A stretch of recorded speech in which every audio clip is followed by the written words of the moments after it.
Hello, this is Josh from Monastery Dropouts. Today I want to talk about how challenging life is, how rough it is, and how for so many of us there's financial issues, there's family issues, there's stressors, and the modern life is just so busy and so complicated that we get overwhelmed really easily. So I'd like us today to step back a little bit and to look at things as they actually are. Try to visualize this with me. If you went to bed one night and you were in a deep, deep sleep, and then you woke up within a dream and you knew it was a dream 100%, and you were walking around, and what you found was it was a very odd dream.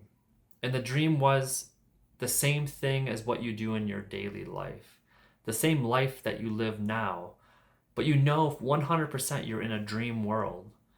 How would you do things differently in that world? How would you perceive challenges? Um, if you had financial difficulties, how would you handle it if you were in a dream? How would you handle, um, you know, emotions that were negative? And what if you knew that the dream was within you, and if you dove deep within it, you would realize that it's just a loving atmosphere where deep down within you everything was just love, and you had only 100% compassion for yourself and others.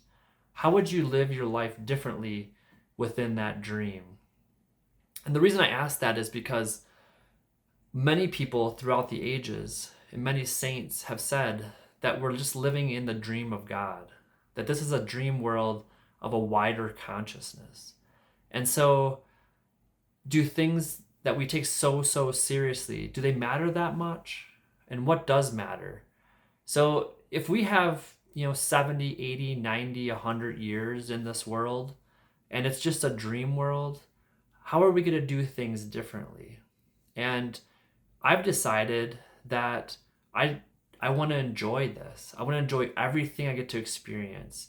And the way I think of it is if God has this wide consciousness and he has created a little consciousness within it just to experience the individual experience of it, how would God want to experience that? And the way I've chosen to experience it is to say my consciousness and my life is just an experience for God so God can experience things.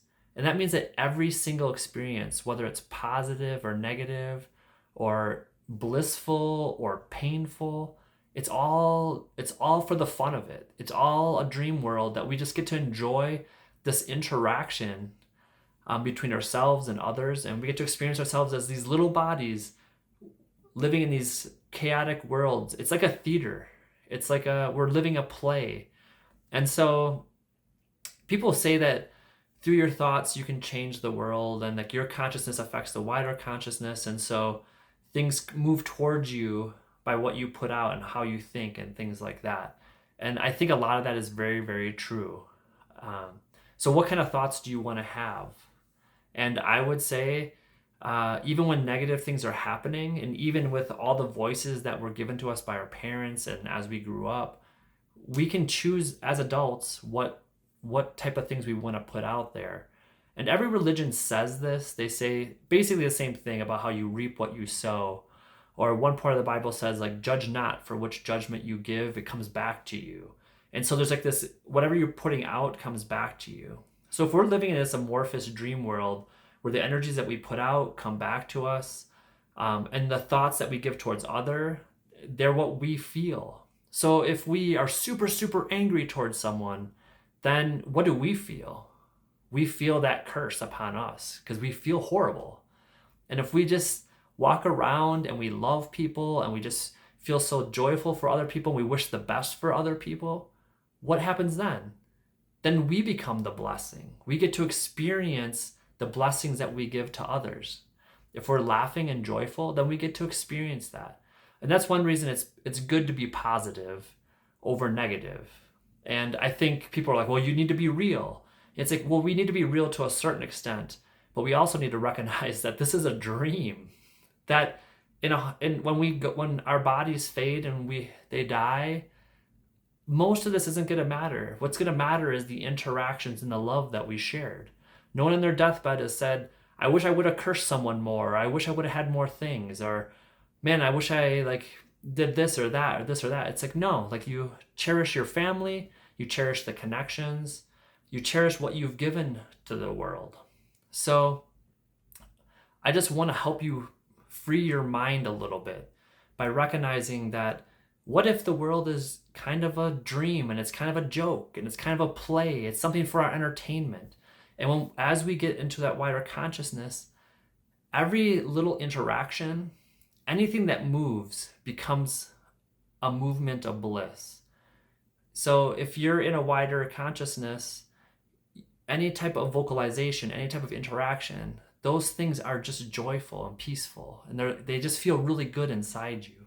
And so when you die or your physical body dies, you're just going to be that wider consciousness. So you're just going to feel good, and you're going to want to go back into a body, because all those pains that you felt in your life, they're going to mean nothing, because you're going to be living in that wider consciousness that just feels amazing.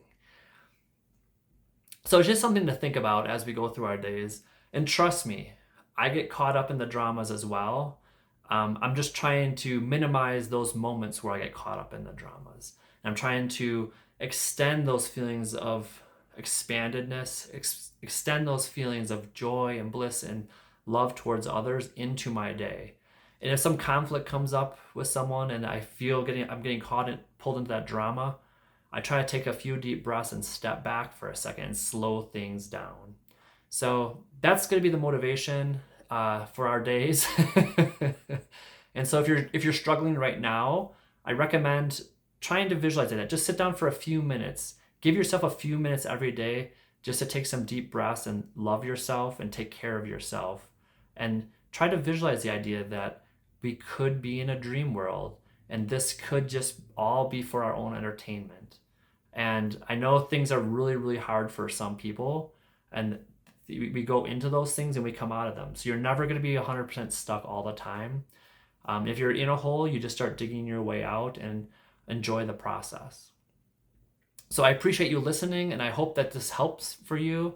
And please leave some comments in the comment section below, and I appreciate you joining me. This is Monastery Dropouts, and this is Josh, and I hope you enjoy your dream life and your dream world. Bye.